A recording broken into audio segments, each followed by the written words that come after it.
Hello, this is your virtual coach, Michael Lewis. Let's talk about how to treat yourself better and like yourself more.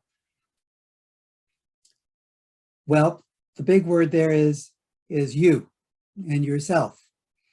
So let's take a look at that first. Who are you? Well, you're not your job. You're not your family. You're not your car. You're not your checking account. You're not your clothes. You're simply you. That's why when I'm talking to somebody, when I'm coaching somebody, if they've got a problem with their spouse or their job or whatever, I will usually say, well, let's just put all that aside for a second and let's make sure you're okay. You got anything going on, you got any frustrated goals, you got some things that are irking you, that sort of thing. Because I start with them and I fix what's cooking with them and we work that out. Everything else just kind of goes lippity-bop. If I'm handling a married couple, one thing I notice with them is their complaints are always in terms of me. What you did to me. This was not fair to me. You are always doing this to me. I, me. So if you're going to talk about I and me all the time, we might as well just go to our separate corners, and let's just talk about you right now. We'll talk about him later. We'll talk about her later, and then, we figure out what's cooking on, what's bothering them individually. Then we bring them together and we talk about the marriage as a unit. And it goes along a lot better because now they've got their acts together, So let's treat ourselves better. First thing you should do and be for yourself is a buddy, a pal, a friend. Now, if you take a look at the word friend, it comes from an old word that means love or lover. So it's okay to love yourself. Take a look at my favorite definition of friend was in the Old American Heritage Dictionary, which was a person that one knows, likes, and can trust. Knows, likes, and can trust. So it's like a checklist. You got to know them, and you got to like them, and you got to trust them. I mean, we all know people that we know, but we don't like them. And then maybe we know people that we like, but we don't trust them. And then there's maybe people that we trust implicitly, like the guy on TV or whatever, but we don't know him, So it's got to be all three: knowing, liking, and trusting. You can use that, to check out your friends. But right now, let's just use it to check out your relationship with yourself. So let's start out with that first part, which is know, K-N-O-W. Know thyself. So here are some things about yourself to know. You can have opinions. You can have attitudes.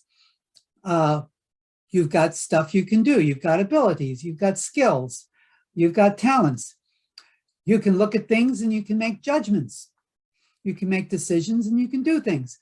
You can probably make better decisions and do things better in areas that you know more about. Well, that's fair. So think of something you're really good at. Okay. Now, would you say that you're also good at making judgments and sound decisions in that area? Of course you are. So think of some quality that you know for sure that you've got, some sort of skill or talent. If you don't know one, or if you can't think of one, think of something that you'd like to have, some sort of skill or talent or quality that you'd like to have. So there. So now you know a little bit more about yourself. Maybe you knew this stuff before, which is great, but it's just good to kind of review it every so often. You need to apply it to yourself so you can be like 1/3 of a friend of yours. Because with your perceptions, your abilities, your talents, your opinions, your attitudes, and add to that how you respond to things and so forth, that all adds up to you. Which brings us to the next item on this checklist of being a friend to yourself, and that is like, L-I-K-E. It's okay to like yourself? Really? Let's cover the elephant in the room, the big thing that stands in the way of you liking or admiring or even loving yourself. The nasty introverted question that I'm going to give you right now, so be prepared. And that question is, have you ever told someone or yourself, geez, I am such an idiot. I am such a jerk. Yeah. Well, here's another nasty question. That thing that you just said that you say to yourself sometimes, is it possible someone told you that in the past? You're a jerk. You're an idiot. You're a dummy. You don't know what to do. Like maybe some kid on the playground, some nasty teacher or some such. Well, there you go. A lot of the stuff that you say against yourself is actually stuff that someone already told you earlier, that you just kind of absorbed and agreed with and took on and so forth. So the worst thing you can do is let someone else make you feel smaller. And the only thing worse than that is letting yourself feel smaller. If you belittle yourself, if you make nothing of yourself enough, you will get sick, because it's like making yourself cease to exist. When you make yourself smaller and smaller and smaller, of course you'll get sick, because being sick is one step closer to not being there at all. And as we all know, there's a small percentage of people who are only too happy to assist you in feeling worse about yourself. You know some of these people, I know some of these people, so you don't have to do their work for them. Remember what Eleanor Roosevelt said, no one can make you feel inferior without your consent. So what I'd like you to do is I want you to think of just one cool thing that sets you apart from most people. One cool thing about yourself that sets you apart from most people. That's a good one. Now I want you to think of at least one, preferably two, preferably more, just cool things to admire about yourself. And think of a really lovely thing that you've been meaning to do for yourself that you could do. You know, watch that movie, take that bubble bath, whatever. Just, you know, hey, you know, you've been living on planet Earth, enduring all that gravity, eating all that bad food, inhaling all that oxygen and stuff, you know. I mean, that's an achievement, and you need to reward yourself for that.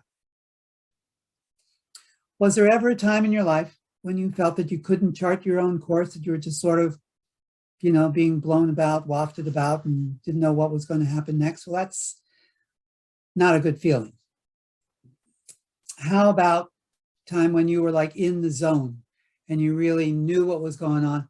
You could almost even predict the future and so forth. And you just had everything well in hand. That's a great, great, great cocky feeling, like top of the world. That's what we want. Don't be afraid to chart your own course. It's not the storm and the wind that blows you off course. It's all how you set the sails. If you're the one setting the sails and you set them okay, then that wind is going to be a good wind. It's going to blow you right where you want to go. And if there's some skeletons in your closet, stuff that you've regretted doing, you know, like just about everybody else in the entire human race, this is the time for an amnesty. You've heard of Amnesty International. This is Amnesty Personal. What is an amnesty, you may ask, some of you.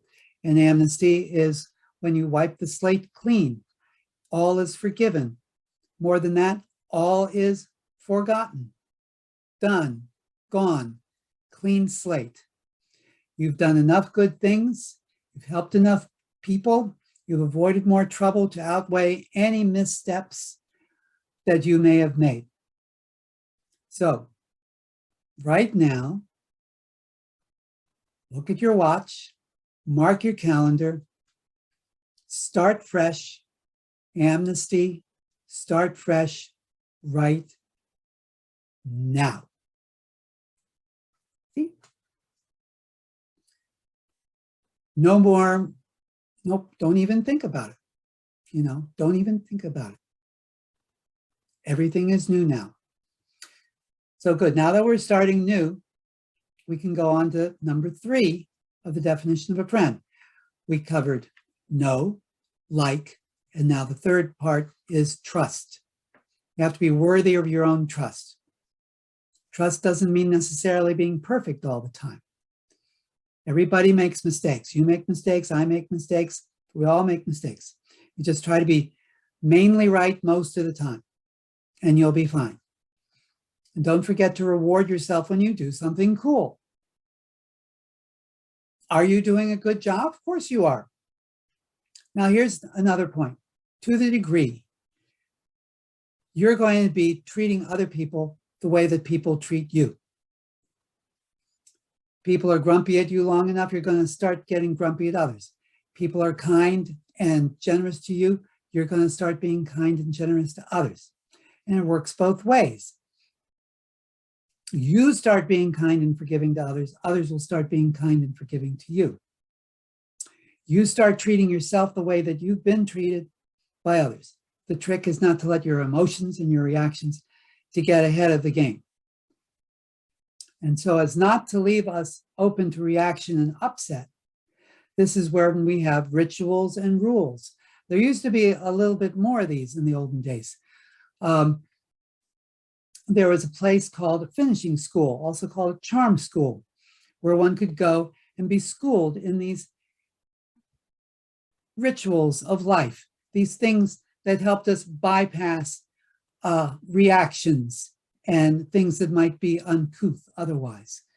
I actually dug up something. This is an example. It covers dancing in Victorian times, 150 years ago. It says, while dancing, dancers should wear a smile and accompany it with a polite inclination of the head in the manner of a salutation. At the end of the dance, the gentleman reconducts the lady to her place, bows, and thanks her for the honor which she has conferred. She also bows in silence, smiling with a gracious air. See, that's very pleasant. And, it gives you guidelines that bypass any of that sort of thing. The decisions have already been made. No thinking is needed in these things. There was also a way for a young lady to discreetly telegraph to a young man who was dancing that he was holding her too close.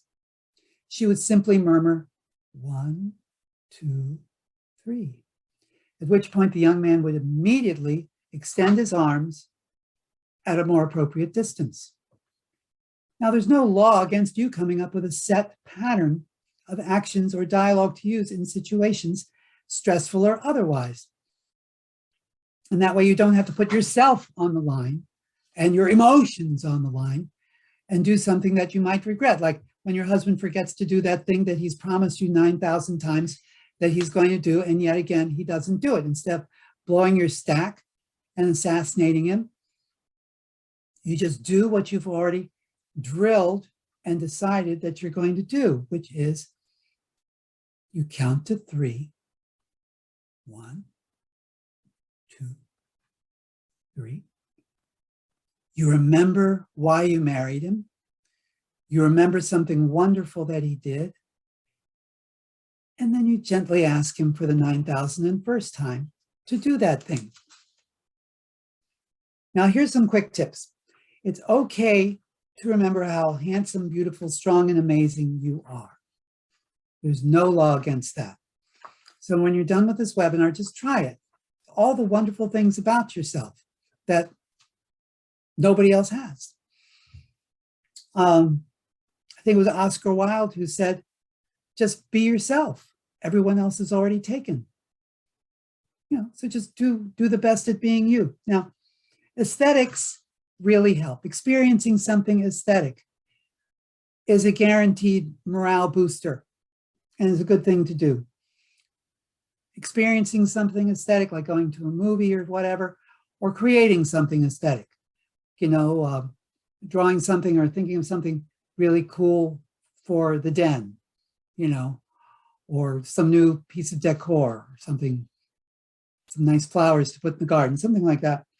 It's incredible how sane that makes one, even if only temporarily. Here's another thing, and I put this in big capital letters in my notes, and that is stop blaming yourself. This one is a real toughie for moms and dads, and I guess you're the ones I'm actually speaking to when I say this, but I'm saying it to everybody. You know, when your child does something wrong, even if that child is 73 years old now, there is a tendency amongst moms and dads to go, they get into, it's my fault. It's all my fault. I didn't raise them right. It's all my fault. I've done it too.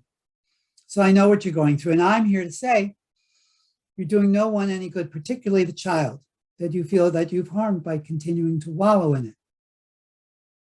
So don't do that. Bad habits. Give them the dignity of being their own person, even if they're 3 years old. And another thing, you really don't have that much to complain about, so there's no need to complain.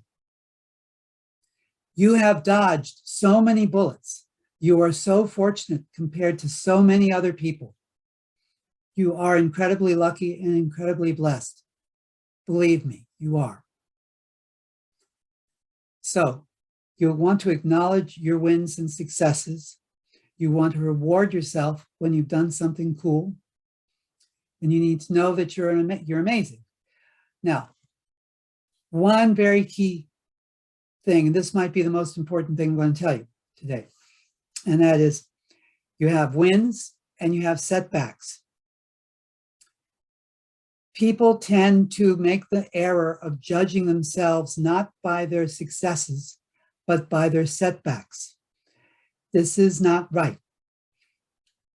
Do not judge yourself by your setbacks. I'm lousy with money. I'm not good with people. I come up with bad decisions, on and on and on. Setbacks are to learn from. You judge yourself by your successes. Wow, that was cool. I can do that. If I could do that once, I could do that again. See, there's not really much to learn from successes. There's a whole lot to learn from setbacks.